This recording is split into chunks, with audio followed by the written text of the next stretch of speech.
मैं मोर सिंह मीणा कमला Modi girls college Neemka थाना में आपका हार्दिक स्वागत करता हूँ। आज हम बी.ए. पार्ट 3 का पेपर 2 विश्व इतिहास का अध्ययन करेंगे। विश्व इतिहास का पहला चैप्टर है पुनर्जागरण। तो आज हम पुनर्जागरण पर चर्चा करेंगे। पुनर्जागरण कहाँ शुरू हुआ, इसके पुनर्जागरण के कारण क्या थे, पुनर्जागरण की मुख्य विशेषताएं क्या थी, पुनर्जागरण के क्या परिणाम निकले। विश्व में पुनर्जागरण यूरोप में शुरू हुआ। पुनर्जागरण जो शब्द का अर्थ है वो है पुनर्जागरण रेनेसा फ्रेंच भाषा के शब्द से बना है, जिसका अर्थ है फिर से जागना, अथवा यूँ कह सकते हैं हम पुनर्जन्म। रेनेसा का अर्थ है फिर से जागना अथवा पुनर्जन्म।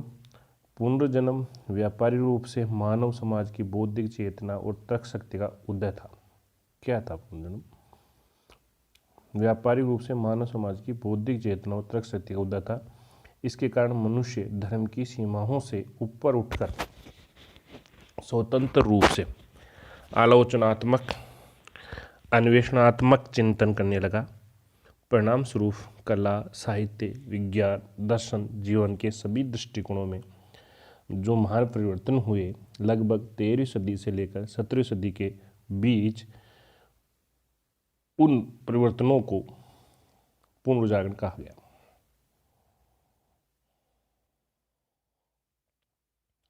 पुनर्जागरण की जो विशेषताएं हैं या तत्व है या स्वरूप है तो वो निम्न प्रकार से।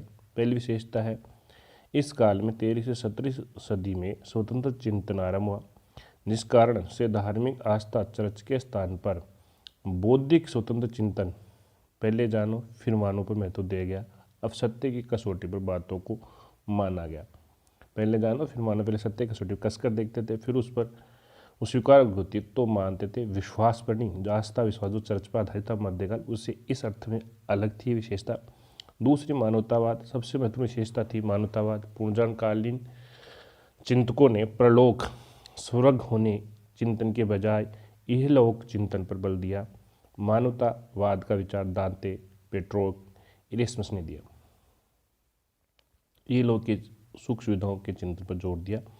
ये मानवतावाद था। नई खोजें आरंभ हुई। तीसरी विशेषता, मानवतावाद व्यक्तिवाद पर बल देने के कारण व्यक्ति की जिज्ञासा तथा उसकी दृष्टि को प्रोत्साहन मिला। व्यक्ति की सफलता के लिए ईश्वर को उत्तरदायी न मानकर उसकी उपलब्धि को माना गया।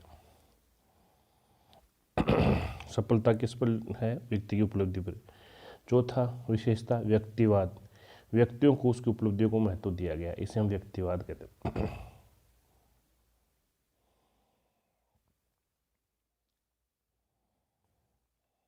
धर्मनिरपेक्षता, पांचवी विशेषता, धार्मिक आडंबरों तथा अंधविश्वासों को दूर करना तथा व्यक्ति के जीवन को धार्मिक नियंत्रण से मुक्त करना। छठी, सहज सौंदर्य की उपासना, सहज सरल सौंदर्य को महत्व को बढ़ा गया। उदाहरण के तौर पर मोनालिसा की सुंदरता पर जोर दिया गया। देसी भाषाओं का विकास, यूनानी, सातवीं विशेषता, यूनानी लैटिन भाषा में लिखे गए ग्रंथों के महत्व के स्थान पर पुनर्जागरणकालीन बोलचाल की भाषा को महत्व दिया गया। ये थी पुनर्जागरण की विशेषताएं। अब पुनर्जागरण के कारण। पुनर्जागरण का मुख्य कारण था धर्म युद्ध। धर्म युद्ध क्यों हुआ? ईसाई धर्म के पवित्र तीर्थ स्थान जेरूशलम को अधिकार को लेकर ईसाई और तुर्की मुसलमानों के बीच लड़े गए युद्ध धर्म युद्ध कहलाते, जिसमें अंतिम विजय तुर्कों को मिली, लेकिन इस पुनर्जागरण को प्रोत्साहित किया। कैसे किया? यूरोप वासियों का अरब पूर्व अरब ज्ञान के विद्वानों से संपर्क में लाया गया। धर्म युद्ध से नवीन मार्गों की खोज एवं साहिक यात्राएं आरंभ हुई। धर्म युद्धों में यूरोप वासियों की असफलता से पोप की प्रतिष्ठा में कमी आई। इससे धर्म युद्ध पुनर्जागरण को प्रोत्साहित किया। एक तो यूरोप वासी संपर्क में आने से, नए मार्गों की खोज होने से,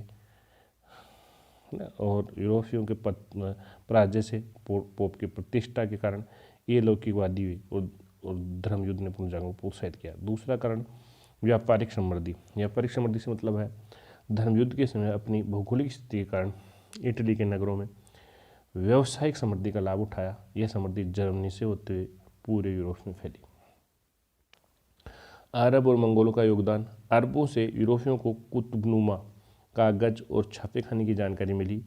यूरोप में अरबवासियों के बस जाने के कारण बहुत सी बातें सीखने को मिली, विशेषकर स्वतंत्र चिंतन। कुबलाई द्वारा विशाल मंगोल साम्राज्य स्थापित किया, जिसके दरबार में पोप के दूत, यूरोपीय देशों के व्यापारी, दस्तकार, भारत व अन्य देशों के विद्वान रहते थे। किसने किया था बड़ा साम्राज्य? कुबलाई खान ने, जिससे यूरोपीय देश के लोग भारतीय व्यापारी, दस्तकारों के संपर्क में आए, छापेखाने की जानकारी मिली। ठीक है, तो इस प्रकार अरब मंगोलों ने भी इसमें योगदान दिया।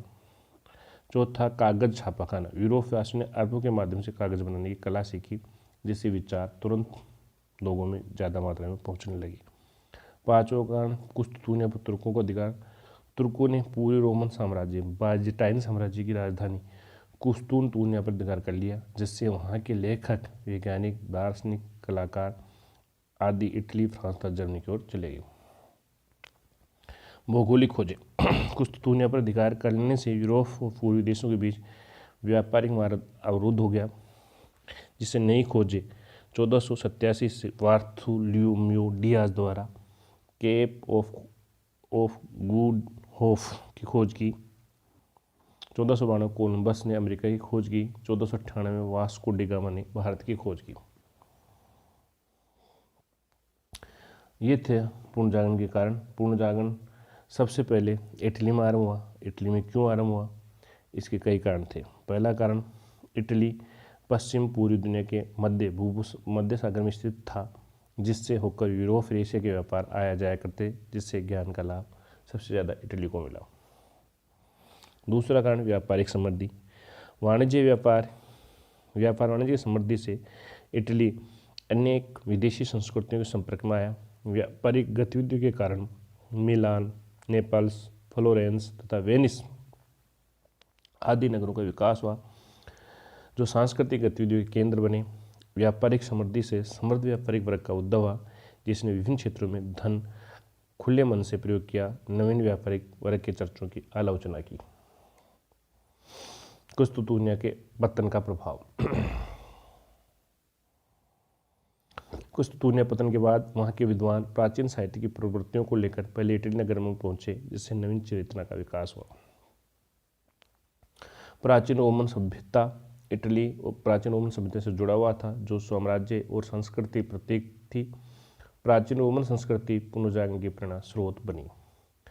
पोप का निवास। इटली के वेटिकन सिटी में रोमन कैथोलिक चर्च के सर्वोच्च धर्माधिकारी पोप का निवास था। कुछ प्रगतिशील पोप ने विद्वान और कलाकारों को रोम में बसने के लिए आमंत्रित किया। उन लोगों ने यूनानी ग्रंथों का लैटिन भाषा में अनुवाद करवाया। उदारवादी समाज। इटली रोमन साम्राज्य के नियंत्रण से मुक्त था, सामंती प्रथा नहीं थी। नवीन स्वतंत्र नगर राज्यों का विकास संभव हुआ। इटली में उदारवादी और स्वतंत्र विचारधारा का विकास हो पाया। धर्मनिरपेक्षता। धार्मिक आडंबरों तथा अंधविश्वासों को दूर करना, व्यक्ति के जीवन की धार्मिक नियंत्रण से मुक्त करना। सहज सौंदर्य की उपासना। मोनालिसा। पुनर्जागरण में महत्वपूर्ण तथ्य। पुनर्जागरण आरंभ इटली के फ्लोरेंस नगर से माना जाता है। पुनर्जागरण का अग्रदूत दाते को माना जाता है। दाते का जन्म 1260, मृत्यु 1321 में हुई। इनका जन्म फ्लोरेंस नगर में हुआ। दाते ने प्राचीन लैटिन भाषा को छोड़कर तत्कालीन इटली की बोलचाल भाषा टस्कन में डिवाइन कॉमेडी काव्य लिखा। इसमें दाते ने स्वर्ग नरक की काल्पनिक यात्रा का वर्णन किया।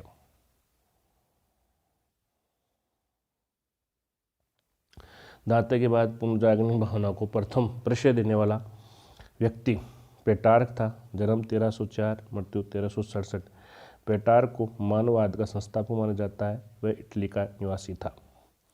इटालियन गद्य का जनक कहानीकार बोकाशियो 1313 से 1375 को माना जाता है। कहानीकार बोकाशियो ने डेकामेरॉन प्रसिद्ध पुस्तक लिखी। आधुनिक विश्व का प्रथम राजनीतिक चिंतक फ्लोरेंस निवासी मैकियावेली, जन्म 1469, मृत्यु 1567। मैकियावेली की प्रसिद्ध पुस्तक द प्रिंस, जो राज्य के नवीन चित्र प्रस्तुत करती है। आधुनिक राजनीतिक दर्शन का जनक मैकियावेली को कहा जाता है। पुनर्जागरण की भावना पूर्ण अभिव्यक्ति इटली के 3 कलाकारों की कृतियों में मिलती है। ये कलाकार थे Leonardo da Vinci, Michael Angelo और राफेल। लियोनार्दो दा विंची बहुमुखी प्रतिभा संपन्न व्यक्ति था। वह चित्रकार, मूर्तिकार, इंजीनियर, वैज्ञानिक, दार्शनिक, कवि, गायक था। लियोनार्डो दा विंची की पुस्तक द लास्ट सफर और मोनालिसा नामक अमर चित्रों के रचयिता होने के कारण प्रसिद्ध है। द लास्ट सफर और मोनालिसा। माइकल एंजेलो भी एक अद्भुत मूर्तिकार और चित्रकार था। द लास्ट जजमेंट एवं the fall of man Michael Angelo की कृतियाँ। सिस्तान की गिरजाघर की छत माइकल एंजेलो द्वारा ही चित्र बनाए गए थे।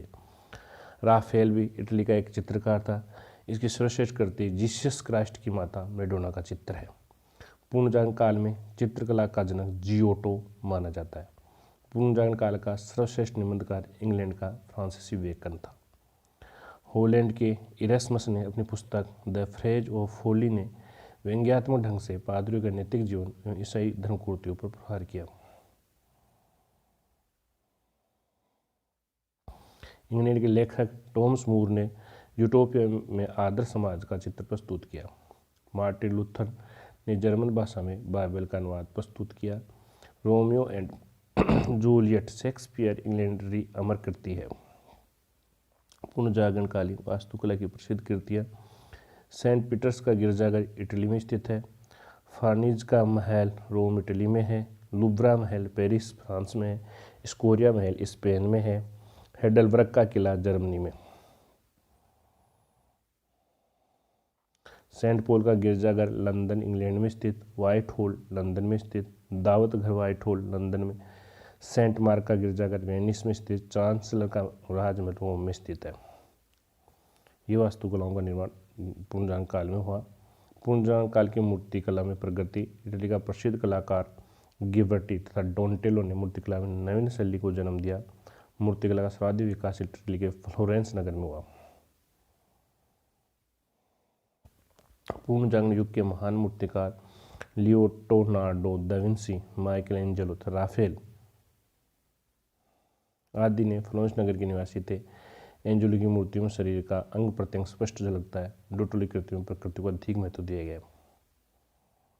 डोटेलो द्वारा निर्मित सेंट मार्क की मूर्ति अत्यंत ही सजीव और स्वाभाविक प्रतीत होती है। गिबर्टी द्वारा फ्लोरेंस नगर के गिरजाघरों में निर्मित अत्यंत आकर्षक दरवाजों की तुलना एंजेलो ने स्वर्ग के दरवाजों से की।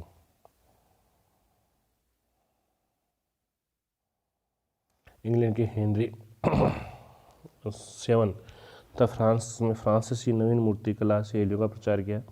स्पेन में इसाबेला फर्डिनेंड की समाधियाँ नवीन मूर्तिकला शैली के अनुपम उदाहरण है। धीरे धीरे शैली संपूर्ण यूरोप में फैल गई। पुनर्जागरण काल की चित्रकारियाँ Leonardo da Vinci, Mona Lisa, the last supper, Michelangelo का the last judgement, the fall of man. Raphael माता तो एक वात्सल्य चित्र जीसस क्राइस्ट की माता मैडोना का चित्र सर्वश्रेष्ठ करती है राफेल की। इंग्लैंड के रोजर बेकन के आधुनिक प्रयोगात्मक विज्ञान का जन्मदाता माना जाता है। पृथ्वी सौर मंडल का केंद्र है। इसका खंडन सर्वप्रथम पोलैंड निवासी कोपरनिकस ने किया। गैलीलियो 1560 से 42 ईस्वी में कोपरनिकस सिद्धांत का समर्थन किया। जर्मनी के प्रसिद्ध वैज्ञानिक केपलर 1571 से 1630 गणित की सहायता से बताया कि ग्रह सूर्य के चारों ओर घूमते हैं। न्यूटन 1642-1726 गुरुत्वाकर्षण नियम का पता लगाया। धर्मशुद्ध आंदोलन की शुरुआत 16वीं सदी में हुई। धर्मशुद्ध आंदोलन के प्रवर्तक मार्टिन लूथर था। जर्मनी का रहने वाला था। इसने बाइबल का अनुवाद जर्मन भाषा में किया। धर्म सुधार आंदोलन की शुरुआत इंग्लैंड से हुई। जॉन वाइक्लिफ को धर्म सुधार आंदोलन का प्रातःकालीन तारा कहा जाता है। इसके अनुयायी लोलार्ड्स कहलाते हैं। अमेरिकी वेरपुसी इटली नाम पर अमेरिका का नाम पड़ा।